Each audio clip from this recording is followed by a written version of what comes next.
Добрый день. Я прошу прощения за опоздание. Ни разу здесь не был, поэтому заблудился. Мы живем в удивительное время. Время на стыке двух времен. Проблема связана с тем, что в силу прецессии земной оси точка весеннего равноденствия переходит из одного зодиакального созвездия в другое. И вот весь этот цикл длится около 26 тысяч лет. И в каждой точке, когда Солнце восходит на фоне одного из зодиакальных созвездий, это длится около 2156 или 9 лет. И вот этот очень важный момент отслеживали все волхвы, шаманы, жрецы всех религий и всего мира.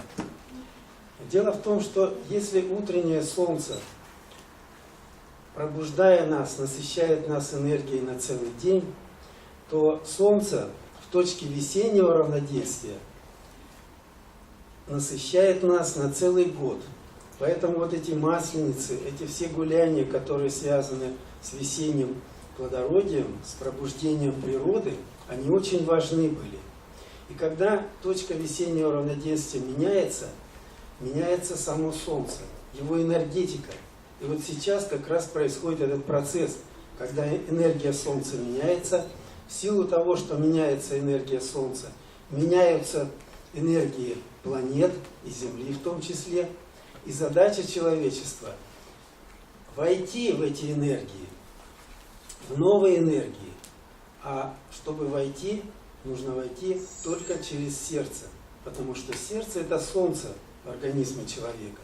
В свое время Сократ сказал: в каждом человеке солнце, только дайте ему светить. И действительно, на земле были такие люди, которых называли святыми. Святыми, потому что свет их сердец был видимый, и все, к чему они прикасались, освещалось этим светом. И святые были проявлены во всех религиях, в том числе и в язычестве, которое иногда пренебрежительно называют так. И в западном христианстве таких людей очень образно называют Сан-Франциск, Сан-Иоанн, Сан-Себастьян. Сан – это приставка, означающая свет, святость и солнце в том числе. Человек – солнце, носитель света на земле. И если изучать историю, вот хотя бы христианскую, было то, что они называют сейчас язычеством. Родился Христос, Мессия. Точка весеннего равноденствия перешла в созвездие Рыб. И Христа назвали солнцем правды, солнцем истины. То есть опять это солнце, но другое солнце, связанное с сердечными энергиями. И сейчас, по происшествии 2000 лет, точка весеннего равноденствия переходит в созвездие Водолей. Водолей – это перемены, и мы на себе уже ощутили эти перемены, еще будем ощущать. Водолей – это новые энергии, которые приходят к нам от Солнца, и ученые уже сейчас обеспокоены теми мощными процессами, которые они ранее не наблюдали со стороны Солнца. Водолей – это новые дети, которых называют индиго. Это необычные дети с повышенными экстрасенсорными способностями. Они могут лечить, пророчествовать. И такие дети в конце концов составят ядро нового, более духовного человечества эпохи Водолея, который также продлится около 2000 лет. И всегда, когда точка весеннего равноденствия переходила в другое состояние, другой зодиакальный знак, менялись религии. Менялись религии почему? Потому что новые энергии персонифицировались или животными, или человеком, или какими-то другими существами. Вот эта персонификация как раз сейчас происходит. Даже есть легенда, или тоже, может быть, пророчество, когда к Христу пришли ученики и спросили: куда пойдем мы, когда тебя не будет?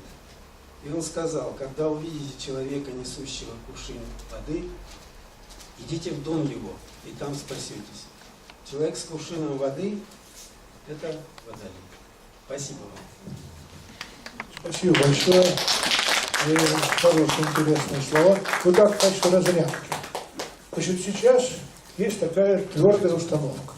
блины ешьте до первой масленицы, во время масленицы, после масленицы. Все. Поэтому солнце можно поглощать к моменту равноденствия, да, получается так.